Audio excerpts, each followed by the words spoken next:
बागलुङबाट बसाइसराई गरी चितवनको टाँडी स्थित कुखुरा पालन गरिरहेका उनको फार्ममा हाल 15,000 कुखुरा रहेको बताउँछन्। 40 लाखबाट व्यवसाय सुरु गरेका उनले वार्षिक कम्तीमा 30 लाख कमाउँछन्। लेयर साथका कुखुरामा राम्रो व्यवस्थापन गर्न सके घाटा कहिले बेहोर्न पर्दैन, उनी थप्छन्। अहिलेको रेट अनुसार यो बजारले दिने रेट अलग हुन्छ। कुखुराको ठ्याक्क भन्न सकिन्न कि यति दिन्छ। अब अहिले 1000 कुखुरा बराबर 1 लाख रुपियाँ इन्कम हुन्छ अहिलेको मार्केटमा हैन। हिजोको दिनमा चाहिँ 1 लाख रुपियाँ माइनस पनि थियो नाकाबन्दीको बेला। त्यसपछि आएको समस्या थियो नि भूकम्पको टाइममा, मान्छेले झन्डै 1000 बराबर 1 लाख रुपियाँ माइनसमा नि काम गरे। अहिले ठ्याक्कै अल्टर छ। यो तलमाथि भइरहेको छ कि यो त्यस्तो छ हेर।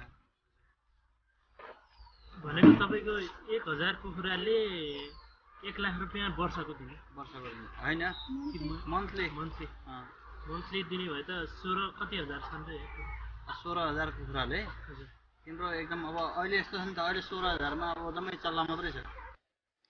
फार्ममा अटो वाटर ड्रिङ्कर फिट गरेको छ भने 4 कामदार छन्। 7 वर्ष कतार बसेका उनी नेपालमै प्रचुर सम्भावना रहेको बताउँछन्।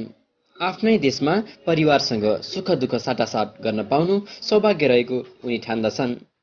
साउदी होइन अमेरिकाको कमाई नेपालमै रहेकाले उनी सन्तुष्ट छन्। उनी भन्छन् निरन्तरता र धैर्यता व्यवसायमा खाँचो हुन्छ। बागलुङमै अथवा चितवनमै बस्नुपर्छ भन्ने केही छैन। जहाँ व्यवसायको सम्भावना छ उही गएर व्यवसाय सञ्चालन गर्न सकिन्छ। यो त पिक आरमा भयो। अब अहिलेको कुरा छ भने तिम्रो अब यो 6 महिनासम्म त टोटल्ली यसले अब यो अहिले त चल्ला 10,000 छ कि यसले एउटा कुखुरा 1000 कुखुरालाई 4.5 लाखदेखि 5 लाख रुपियाँको दाना हैन। 10 छका 60, 10 पन्चे 50, 50 देखि 60 लाख रुपियाँको यिनले दाना खान्छन्। त्यो पिकमा आउने टाइममा कि अन्डा दिने कुखुराको अलि केराखेती जस्तो छैन कि छुट्टै डिपार्ट छ।